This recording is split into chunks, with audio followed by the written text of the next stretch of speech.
The sound of fabric tearing echoed through the hallway like a gunshot.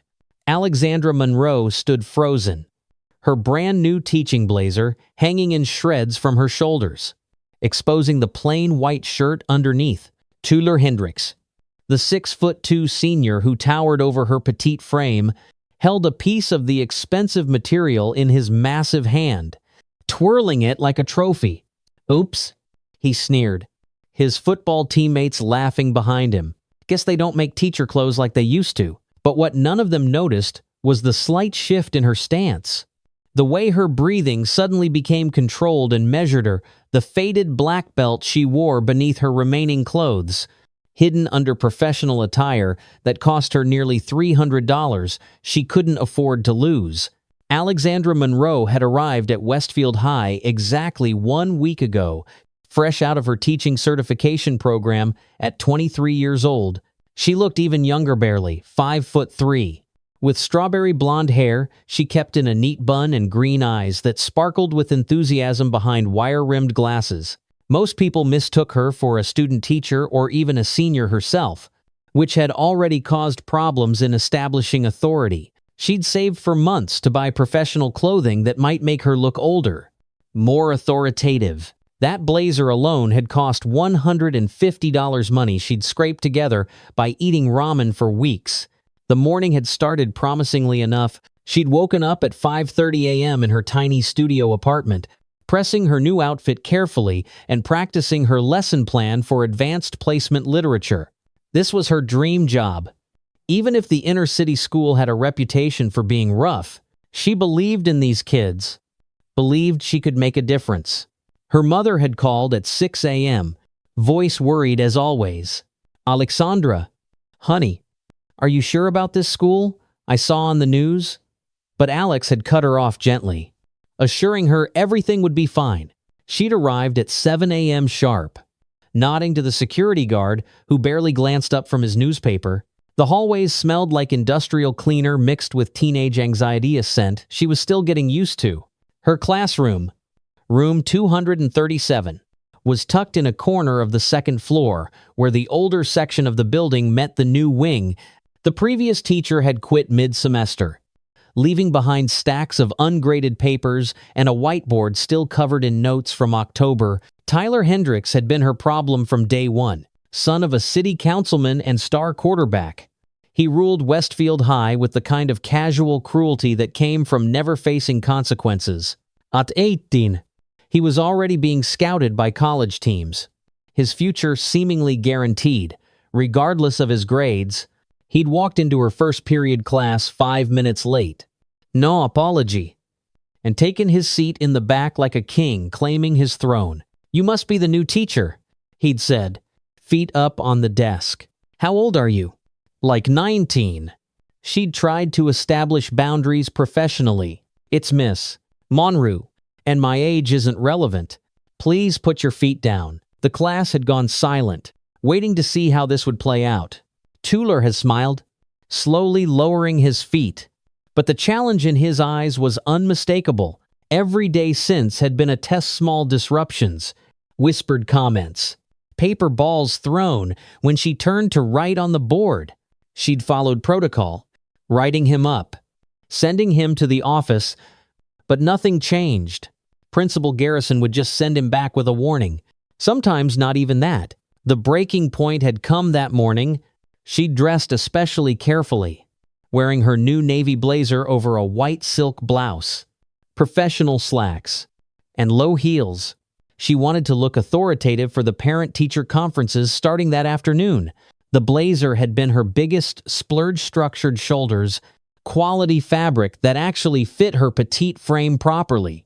When she'd looked in the mirror that morning, she'd finally seen a real teacher. Looking back, Tyler had noticed immediately when she walked into class, "Damn, Monroe trying to look grown-up today." He'd said loud enough for everyone to hear. "What did that cost? Your whole paycheck?" She'd ignored him, beginning her lesson on symbolism in The Great Gatsby, but he wouldn't let it go. Throughout the class, he kept making comments. "Must be nice having daddy's money for fancy clothes. Bet she's trying to impress someone. Maybe if she spent more on the blazer, It wouldn't look so cheap. The final bell had rung at 3:15 p.m., and she'd thought she was safe. She'd stayed after to prepare for the conferences, finally emerging at 4 p.m. to find the hallway mostly empty. That's when Tyler had appeared with two of his teammates, Jake Powell and Marcus Turner. They'd been waiting. "Miss Monroe," Tyler had called out, voice dripping with false politeness. "Nice jacket. Let me get a closer look." She'd tried to walk past them, but they'd formed a wall. Her heart had started racing, but she'd kept her voice steady. "Please move. I need to get to the office. Just want to check the quality," Tyler had said, reaching out. "My mom's a fashion designer. You know. She could tell you if you got ripped off." "Don't touch me," she'd said firmly, trying to sidestep them. But Tyler was faster, grabbing the lapel of her blazer. "Feels pretty cheap to me," he'd said, and then pulled. The sound of tearing fabric had seemed impossibly loud in the empty hallway. The entire right side of her blazer had separated at the seam, the sleeve hanging loose. "Oh shit," Jake had laughed. "Guess it really was cheap." Tyler hadn't stopped there. Emboldened by his friend's laughter and her shocked silence, he'd grabbed the hanging fabric and pulled harder, tearing it further. "See? Real quality wouldn't rip like that."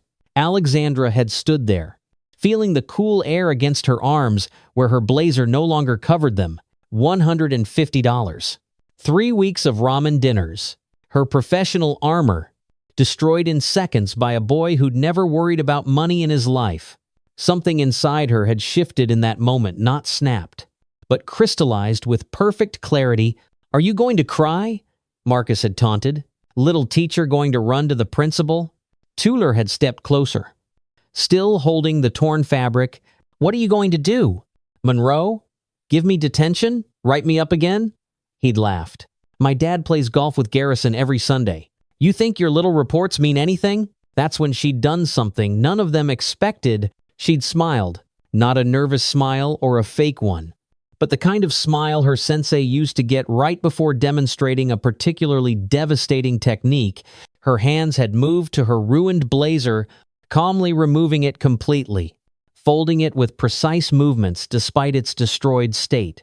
"You know what, Tyler?" she'd said. Her voice, different now, lower, controlled. "You're right. The reports don't mean anything. The system's broken. You've been protected your whole life." "Damn straight." He'd agreed, missing the danger in her tone. "But here's what you don't understand," she'd continued, rolling up the sleeves of her white blouse with deliberate precision. "Sometimes the universe provides its own justice. Sometimes karma doesn't wait." Jake had snorted. "What are you going to do? Lecture us to death?" Alexandra had shifted her weight slightly, her stance widening almost imperceptibly. Only someone with martial arts training would have recognized the subtle preparation. "No lectures. But I am going to teach you something." The hallway had felt different suddenly, charged with an energy the boys couldn't quite identify. Tyler had tried to maintain his bravado, but something in her eyes made him take a half step back. "See? Tyler, you think power comes from who your father is? How big you are? How much money you have?" she'd said, still in that calm, controlled voice. "But real power, real strength, that comes from discipline, from years of training, from learning to control yourself before you try to control others. Whatever." "Psycho," Tyler had said, but his voice had wavered slightly. "Come on, guys. Let's go." "She's lost it." "Not yet," Alexandra had said quietly. "But you tore my blazer." "That blazer cost me $150. Do you know how many hours of tutoring I had to do to afford it? How many meals I skipped?" "Not my problem." Tuller had shrugged, trying to recapture his earlier cockiness. "No," she'd agreed. "It's not, but actions have consequences, Tyler, and I think it's time you learned that lesson." The security cameras in this part of the building had been broken for months, something everyone knew. It was why Tyler had chosen this spot for his ambush, but that worked both ways. "Are you threatening me?" Tyler had asked, trying to sound incredulous, but achieving something closer to nervous. "Threatening? Alexandra had tilted her head. No, threats are what weak people make when they can't back them up. I'm simply informing you that you're about to receive an education in cause and effect. Marcus had laughed nervously. Yo, Tyler, maybe we should go. She's acting weird. But Tyler's pride wouldn't let him back down, especially not from a woman half his size. What are you going to do? Monroe, hit me? Go ahead. Hit a student. See how fast you lose your job. Hit you? Alexandra had actually laughed then, a sound that made all three boys shift uncomfortably. Oh, Tyler, I'm not going to hit you. That would be assault. I'm simply going to defend myself when you inevitably make the mistake of trying to intimidate me physically again. I haven't touched you. Tyler had said quickly. Not yet. She'd agreed. But we both know you will. Boys like you always do. You can't help yourself. When words fail, when you feel your power slipping, you resort to physical intimidation? It's predictable. She'd been right. Of course, Tyler had lasted maybe 30 seconds before her calm confidence had enraged him enough to act. He'd reached out, intending to grab her shoulder, to shake her maybe, to reassert his dominance through size and strength. That's when everything had changed. The moment his hand had moved toward her, Alexandra had shifted. It wasn't dramatic or flashy, just a subtle pivot that put her at the perfect angle. Her hand had come up, deflecting his grab with a circular motion that redirected his momentum. Tyler had stumbled forward, off balance, confused. That's assault? She'd said calmly. I'm now defending myself. What followed had been a lesson in physics, leverage, and years of dedicated training. Tyler had tried to recover, swinging wildly, but Alexandra had moved like water. Each attack had been redirected. Each attempt to use his size advantage turned against him. She hadn't struck him not once. Instead, she'd used his own force to send him stumbling into lockers, tripping over his own feet, spinning in circles like a drunk dancer. Jake and Marcus had watched in shocked silence as their leader, the mighty Tyler Hendricks, was systematically humiliated by a woman who weighed maybe 110 pounds. Every time he'd lunged, she'd stepped aside at the last second. Every time he'd tried to grab her, she'd used circular motions to escape while leaving him grasping air. Stop moving, Tyler had roared, face red with exertion and embarrassment. Stop attacking, she'd countered, still breathing evenly while he panted like a winded bull. The dance had continued for what felt like hours but was probably only 2 or 3 minutes. By the end, Tyler was exhausted, his shirt soaked with sweat, his perfect hair hanging in his face. He'd finally stopped, hands on his knees, breathing hard. How? He'd gasped out. Alexandra had straightened her blouse, still perfectly composed except for a few wrinkles. 15 years of karate. Tyler. Started when I was 8. Black belt at 16. Could have gone professional. But I wanted to teach. She'd paused. Different kind of teaching than you expected. I imagine. The hallway had been silent, except for Tyler's heavy breathing. Jake and Marcus had pressed themselves against the lockers, afraid to move, afraid to draw her attention. Here's what's going to happen, Alexandra had said, her teacher voice returning but with a new edge of authority. You're going to pay for my blazer, $150. Cash. Tomorrow morning on my desk. Or what? Tyler had tried for defiance, but it came out as a wheeze. Or I file a police report for assault and destruction of property. She'd said simply, the security cameras might be broken, but your friends here witnessed everything, and something tells me they're not as eager to lie to police as they are to school administrators. She'd looked at Jake and Marcus then, and they'd both quickly nodded their agreement. Additionally, she'd continued, you're going to start attending my class. Really attending, participating, doing the work, showing respect, not just to me, but to your classmates. You can't. I can. She'd interrupted, because here's the thing. Tyler, I could have hurt you. Badly. Every technique I used was designed to neutralize without injury, but I know dozens of ways to cause serious damage. I chose not to. That's what real power, Is shaving the ability to destroy someone and choosing mercy instead. She'd picked up her ruined blazer then, holding it almost tenderly. This blazer represented something to me. Professional respect. Being taken seriously. You tried to take that away. She'd looked him in the eye. But respect isn't something you wear. It's something you earn. And starting tomorrow, you're going to learn what that means. Tyler had known, all fight gone from him. The mighty had fallen, and everyone present knew it. Oh, and Tyler? She'd added as she'd turned to leave. If you or your friends ever try to physically intimidate me or any other teacher again, I won't be so gentle. I might accidentally forget some of my control. Understood? Yes.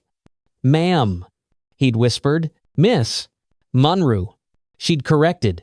I'm Miss Munro. As she'd walked away, leaving 3 stunned boys in her wake, Alexandra had felt something shift in the universe. She'd stood up not just for herself, but for every teacher who'd been disrespected, every professional who'd been dismissed for being young or small or female. Tomorrow would bring new challenges. Sword would spread. Dynamics would shift. Consequences would unfold. But for now, in this moment, she'd won something important. The blazer could be replaced. Her dignity, once surrendered, could not. And Tyler Hendricks had just learned that the hard way. Word traveled through Westfield High like wildfire in a drought. By 7 a.m. the next morning, there wasn't a single student who hadn't heard some version of what happened in the East Hallway. The stories grew with each telling in. Some versions, Miss Monroe had thrown Tyler through a window. In others, she'd revealed she was secretly a ninja. But Marcus Turner, unable to keep his mouth shut, had posted a shaky video he'd managed to capture on his phone during the last 30 seconds of the encounter. The footage was blurry and partial, but it clearly showed Tyler Hendricks, the untouchable football star, stumbling around like a toddler while the petite English teacher calmly evaded every attempt to grab her. Alexandra arrived at school at 6:45 am, wearing her backup outfit, simple black cardigan over a gray dress, not as professional as her ruined blazer, but it would have to do. She'd spent the previous evening on the phone with her mother, assuring her that yes, she was fine, and no, she wasn't going to lose her job. But honey, you used karate on a student? Her mother had fretted. I used defensive techniques to protect myself from assault. Mom, there's a difference. The parking lot was fuller than usual for this early hour.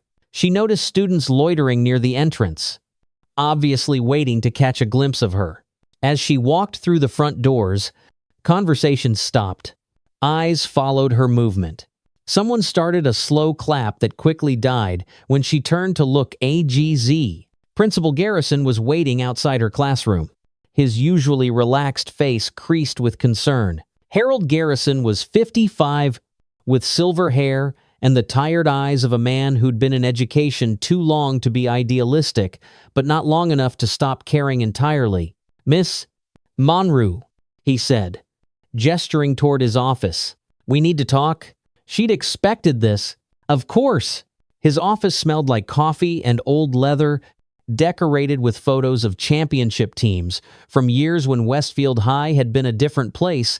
He closed the door and gestured for her to sit. I've had 3 phone calls already this morning, he began, settling behind his desk. One from Tyler Hendricks Sr., one from a school board member, and one from a parent who says you're some kind of martial arts champion who's been hiding your identity. I never hid anything, Alexandra said calmly.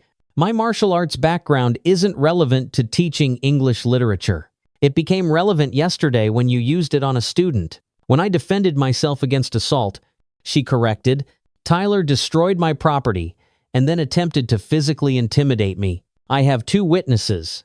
Garrison rubbed his temples. Jake Powell's father called to say his son is too traumatized to come to school today. Apparently, the boy had nightmares about ninja teachers. Despite everything, Alexandra had to suppress a smile. That seems like an overreaction. Miss Monroe. Alexandra. Garrison leaned forward. Help me understand what happened. The security footage from that hallway has been broken for months. So all I have are conflicting accounts. She told him everything, calmly and precisely. The harassment that had been building, the destruction of her blazer, Tyler's attempt to physically intimidate her, and her measured response. She emphasized that she never struck him, only redirected his own aggressive movements. When she finished, Garrison was quiet for a long moment. $150 for a blazer? It was an investment in professional appearance, she said. I saved for 2 months.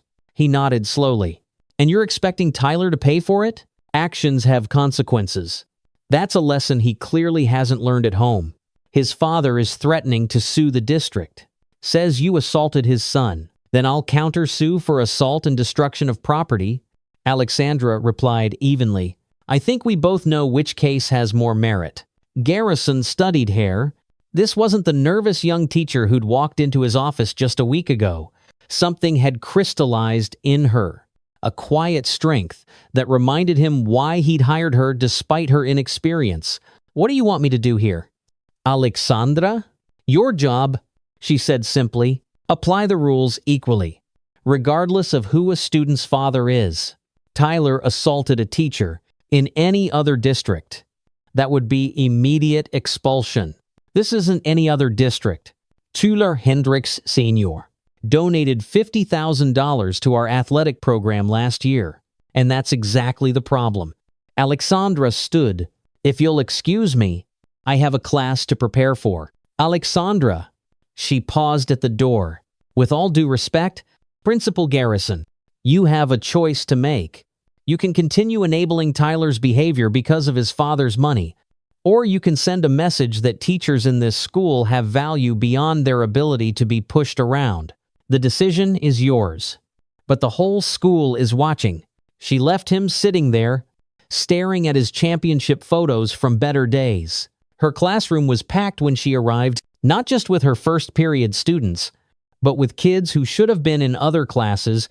They fell silent as she entered, watching her like she might suddenly break into a martial arts demonstration. Anyone here who doesn't belong in AP Literature needs to leave, she said, setting down her bag. Now, there was a scramble for the door. When only her actual students remained, she noticed 3 empty seats. Tyler, Jake, and Marcus. Before we begin, she said, moving to stand in front of her desk. Let's address the elephant in the room. Yes, I have martial arts training. No, I'm not secretly a ninja or an undercover cop or whatever else is being said. I'm an English teacher who happens to have a black belt. Moving on, a hand shot up. Brittany Chen, one of her brightest students. Miss Monroe, is it true you made Tyler cry? I made Tyler tired. Alexandra corrected. And hopefully, I made him think. Now, who can tell me about the symbolism we discussed yesterday in Chapter 4? The class proceeded almost normally, though she caught students stealing glances at her, perhaps trying to reconcile the woman discussing metaphors with the one from Marcus's video. 20 minutes into the period, the door opened and Tyler Hendricks walked in. The class went dead silent. He looked different. His usual swagger was gone, replaced by something almost humble. In his hand was a white envelope. He walked to her desk without making eye contact with anyone and placed the envelope down carefully. $150, he said quietly. Cash.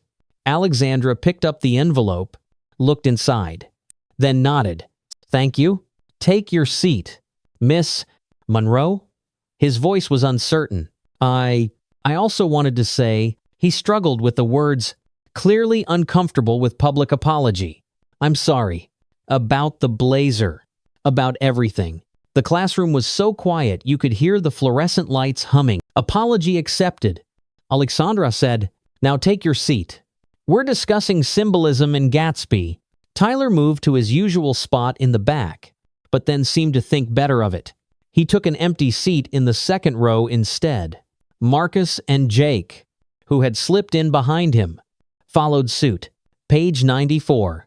Alexandra continued as if nothing unusual had happened. Who wants to read? To everyone's shock, Tyler raised his hand. The rest of the day was surreal. News of Tyler's apology and payment spread even faster than the original story. Students who had never acknowledged her existence suddenly nodded respectfully in the halls.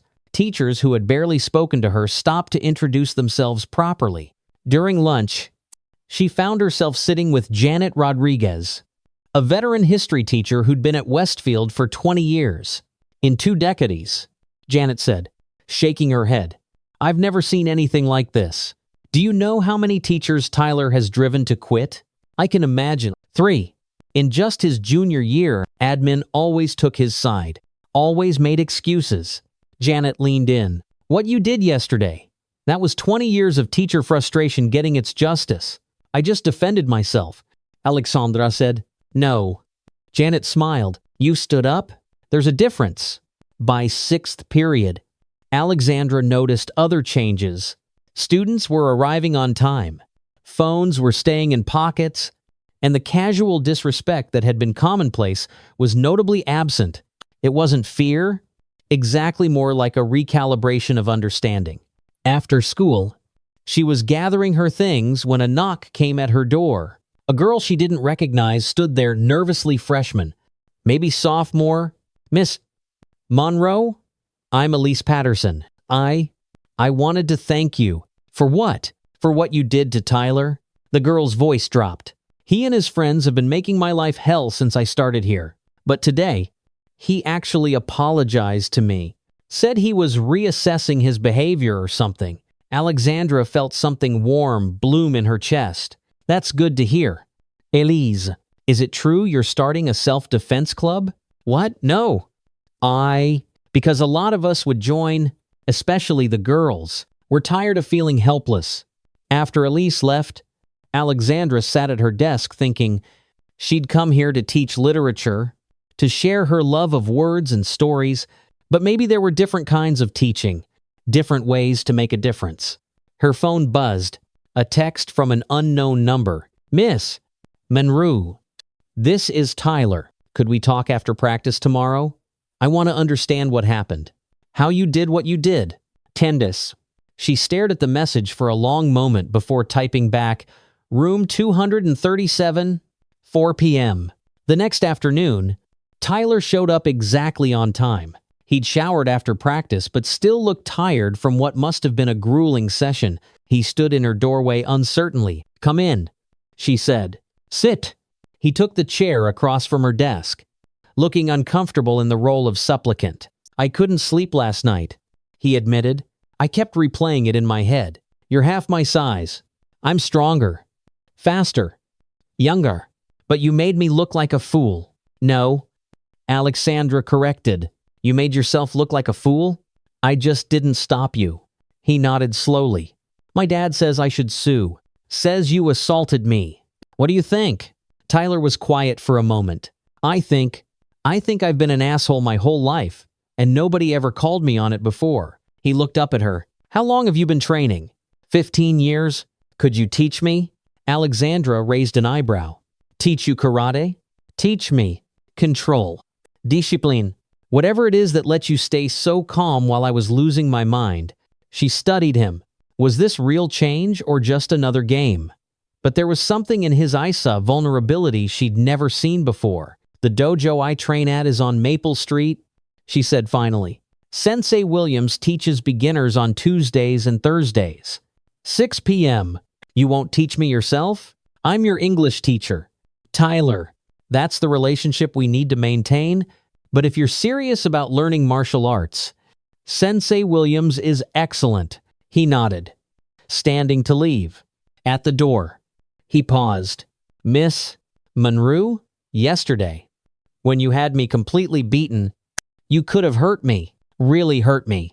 Why didn't you? Because that's not what strength is for, she said simply. After he left, Alexandra sat in her empty classroom as the sun slanted through the windows. She thought about power, who had it, who wielded it, and what it really meant. Tyler had learned that physical strength without discipline was just bullying. But perhaps more importantly, he'd learned that true power sometimes came in unexpected packages. Her phone rang. Principal Garrison. Alexandra. I've made my decision. I've spoken to the board and to Tyler's father. While there won't be formal disciplinary action since you've chosen not to press charges, I've made it clear that any further harassment of teachers will result in immediate suspension, regardless of who the student is. That's a start, she said. I've also approved your proposal. What proposal? The one I'm assuming you're about to submit for a voluntary self-defense class for students and staff. Janet Rodriguez mentioned the idea to me. Alexandra smiled. I'll have it on your desk by Monday. One more thing. Garrison's voice grew serious. Tyler's father wants to meet with you. I told him it would be your choice. When? He's in my office now. Alexandra felt her pulse quicken slightly, but her breathing remained steady. I'll be right there. Tuller Hendricks Sr. was exactly what she'd expected. Tall, broad, with the same jaw as his son, but carrying an extra 20 years of arrogance. He stood when she entered, but didn't offer his hand. So you're the teacher who attacked my son? He said. I'm the teacher your son attacked. She corrected calmly. Would you like to see the receipt for the blazer he destroyed? His face reddened. Now listen here. No? Alexandra interrupted, her voice carrying the same quiet authority that had stopped Tyler Jr. in his tracks. You listen? Your son has been terrorizing students and teachers at this school for years because you've taught him that money and size equal power. Yesterday, he learned differently. You could have seriously injured him. I could have, she agreed. Instead, I gave him the greatest gift anyone's ever given him: consequences for his actions and a chance to change. You should be thanking me. Hendricks Sr. looked like he'd been slapped. Thanking you? Your son came to me today asking to learn discipline. Real discipline. For the first time in his life, he's questioning who he is and who he wants to be. That's growth. That's what education really is. She stood, signaling the meeting was over. Now, if you want to sue me for defending myself against assault, that's your choice. But I think we both know how that will play out. Or you can accept that your son is getting a second chance to become a better man than the one you raised him to be. She left both men sitting in stunned silence. The weeks that followed were transformative. Tyler not only attended the dojo regularly, but became one of Sensei Williams's most dedicated students in class. He participated thoughtfully, his essays showing genuine engagement with the material. The change was so dramatic that other teachers began asking Alexandra what she'd done. The Self-Defense Club launched with 40 students and 5 staff members. Alexandra taught basic awareness and defensive techniques. But more importantly, she taught confidence. She watched shy freshmen learn to stand taller, saw victims of bullying find their voices. One evening after club, Elise Patterson stayed behind. She'd been one of the most committed members, never missing a session. Miss Monroe, she said, I stood up to Brady Coleman today. He tried to corner me by my locker like he always does. But I used that stance you taught us and told him to back off. And he did. How did that feel? Like I mattered. Like I had power too. You always had power. Elise, you just needed to learn how to access it. As November turned to December, Alexandra noticed the entire atmosphere of Westfield High shifting. It wasn't just about her, though. The story of the tiny English teacher who'd taken down the school bully had become legend. It was about what that moment had revealed. That the old order wasn't inevitable. That change was possible. That standing up for yourself was an option. Other teachers began asserting themselves more. Students who'd been silent started speaking up. The culture of intimidation that had ruled the school was crumbling, replaced by something more equitable. On a snowy Thursday, Tyler approached her after class with his latest essay and analysis of power dynamics in Lord of the Flies that was surprisingly insightful. This is excellent work, she told him. I've been thinking a lot about power lately, he admitted. Real versus perceived, earned versus inherited. And what have you concluded? That I had it all backwards. I thought fear was respect. I thought size was strength. He paused. Sensei Williams says I might be ready to test for my yellow belt next month. That's wonderful. Tyler, Miss Monroe? I've been wanting to ask when you took off that ruined blazer, right before everything happened. What were you thinking? Alexandra considered the question. I was thinking that I had two choices. I could let that moment define me as a victim, or I could define the moment myself. I chose the second option. Yeah, Tyler said quietly. I think I understand that now. The last day before winter break, Alexandra found a package on her desk. Inside was a blazer navy blue, perfectly tailored, clearly expensive. The note read, Miss Monroe, this doesn't make up for the one I destroyed, but I wanted you to have something that represents what you taught me, that real strength comes from within. But it doesn't hurt to look professional on the outside, too. Tyler P. S. My mom really is a fashion designer. She helped me pick this out. Alexandra held up the blazer, noting the perfect fit, the quality construction, but more than that, she saw what it represented: a bridge rebuilt, a lesson learned, a future different from the past. During the faculty holiday party, Principal Garrison pulled her aside.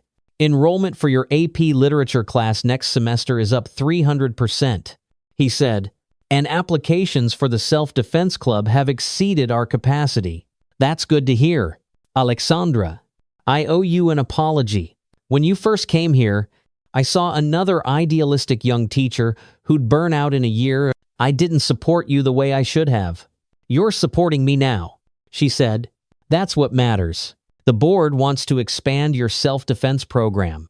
Make it part of the physical education curriculum. Interested? Very. As the party continued around them, Garrison grew thoughtful. You know, in 25 years of education, I've seen a lot of different approaches to dealing with bullies. Zero tolerance, mediation, counseling. But what you did, meeting strength with strength, then choosing mercy, that was something new.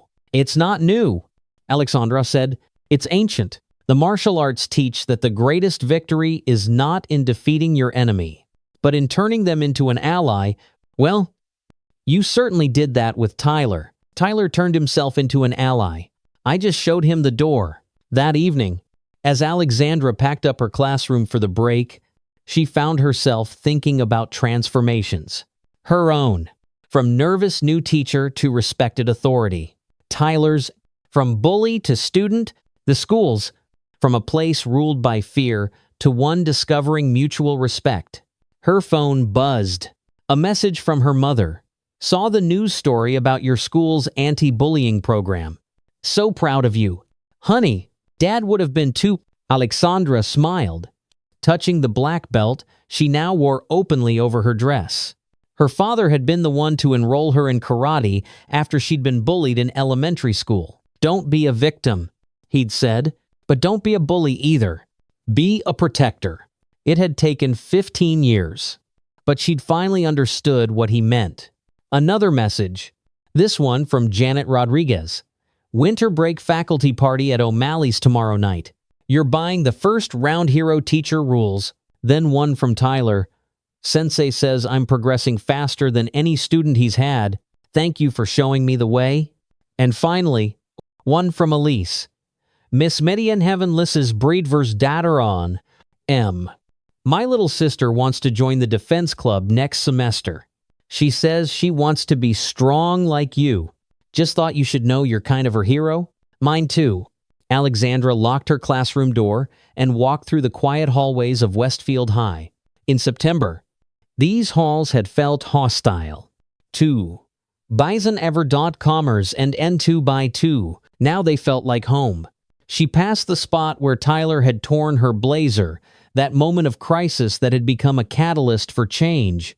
Outside, snow was falling softly, blanketing the world in white. A fresh start, a clean slate. As she walked to her car, Alexandra saw a group of students building a snowman in the courtyard. Tyler was among them, laughing with kids he probably wouldn't have even noticed 3 months ago. He saw her and waved. Miss Monroe, happy holidays. Happy holidays. Tyler. She drove home through the snowy streets, thinking about the blazer in her back seat, new one Tyler had given her. Tomorrow she'd wear it to the faculty party. But it wouldn't define her any more than the torn one had. Clothes were just fabric. Real strength. Real authority. Real respect, those came from within. Her phone rang through her car speakers. Principal Garrison again. Alexandra, sorry to bother you, but I just got off the phone with the superintendent. She wants to implement your program district-wide. Would you be willing to train teachers from other schools? Of course. There's a significant salary increase involved, and they're talking about creating a new position director of student safety and empowerment. Interested? Alexandra smiled as she pulled into her apartment complex. 6 months ago, she'd been eating ramen to save for a blazer, hoping students would take her seriously. Now she was being offered a position that could change the culture of an entire district. Very interested, she said. Great. We'll talk more after break. And Alexandra, that boy Marcus posted a new video today. The full recording from that day, it's already got 50,000 views. The comments are, well, let's just say you've become something of a symbol. A symbol of what? Standing up, fighting back, choosing mercy. Take your pick. After they hung up, Alexandra sat in her car for a moment, watching the snow fall. She thought about symbols and strength, about power and transformation, about a torn blazer that had revealed so much more than just fabric. Her phone buzzed one more time. An email from a publisher. Miss Monroe, we've been following your story with great interest. Would you consider writing a book about your experience? We believe your approach to conflict resolution could help educators nationwide. Alexandra laughed out loud. The sound, bright in the winter evening. From victim to victor to teacher to author, life had a funny way of taking your worst moments and turning them into your greatest opportunities. She grabbed the new blazer from the back seat and headed inside. Tomorrow would bring new challenges, new chances to make a difference. But tonight, she'd call her mother, practice her forms, and maybe start outlining that book. After all, everyone had a story. Hers just happened to involve a torn blazer, a hidden black belt, and a lesson in true power that changed everything. As she climbed the stairs to her apartment, Alexandra made a mental note to increase her ramen budget. With the salary increase, she could finally afford real food. But she'd keep one package in her cupboard, a reminder of where she'd been and how far she'd come. The torn blazer had been destroyed, but from its ruins, something far more valuable had been built: respect, community, and the knowledge that sometimes the smallest person in the room could cast the longest shadow. Tyler Hendricks had ripped her blazer, but in doing so, he'd revealed her strength. And that revelation had changed not just their lives, but the life of an entire school. Sometimes the best teachers were the ones who taught lessons that couldn't be found in any textbook. Alexandra Monroe had written her lesson in actions rather than words, in choices rather than chapters. And her students, all of them, had finally learned to read between the lines. 6 months later, Alexandra stood before a packed auditorium at the state education conference. She wore the navy blazer Tyler had given her, now paired with the confidence that came from knowing she'd earned every bit of respect in that room.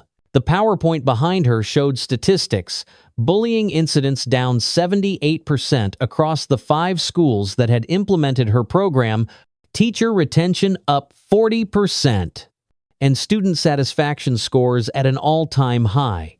The question I get asked most often, she said, clicking to the next slidea photo of her original torn blazer that had gone viral, is whether I regret what happened that day, whether I wish I'd handled it differently, more traditionally, more politically correctly. She paused, scanning the audience of educators, administrators, and policymakers. In the third row, she spotted Tyler Hendricks, now a freshman at State University, wearing his yellow belt proudly. He'd asked to attend to hear her tell their story. I don't regret it, she continued, because that moment taught us all that sometimes the system fails. Sometimes the traditional channels don't work. And when that happens, We have a choice. Accept defeat or find another way. A hand went up. But Miss Monroe, aren't you concerned about encouraging vigilante justice in schools? I'm not encouraging vigilantism. Alexandra replied, I'm encouraging empowerment. There's a difference between seeking conflict and refusing to be victimized. What I did that day wasn't about violence. It was about boundaries. Tyler crossed mine, and I showed him where they were, from his seat. Tyler stood up. May I say something? Alexandra nodded, and he made his way to the front. The audience murmured they knew who he was from the articles. I was the worst kind of bully, Tyler said, his voice steady but emotional. I used my size, my father's money, my social status to make people miserable. Miss Monroe didn't just stop Mesh, saved me from myself, from becoming someone even worse. He turned to look at her. That torn blazer, it represents the moment my whole worldview got ripped apart, and I'm grateful every day that it did. The applause was thunderous. As Tyler returned to his seat, Alexandra noticed him wipe his eyes. Growth, she thought, was often painful but always beautiful. After the conference, she found a quiet moment to check her phone. A message from Elise Patterson made her smile. Got my blue belt today. And guess what? I'm starting college next year, criminal justice major. I want to help people like you helped me. Another from Janet Rodriguez. Just used your de-escalation technique on an aggressive parent. Worked like a charm. You've changed how we all think about conflict. And finally, one from her mother. Watching your speech online, your father would be so proud. His little girl became a warrior and a teacher. The perfect combination. As Alexandra packed up her presentation materials, she thought about that scared young teacher who'd walked into Westfield High just over a year ago. That woman had believed strength meant keeping your head down, avoiding conflict, trying to fit in. But sometimes, true strength meant standing up, speaking out, and showing others that they could do the same. The torn blazer had been the catalyst, but the real transformation had come from within, and that transformation had rippled outward, touching lives across the state and beyond. One moment of standing up had become a movement of standing together,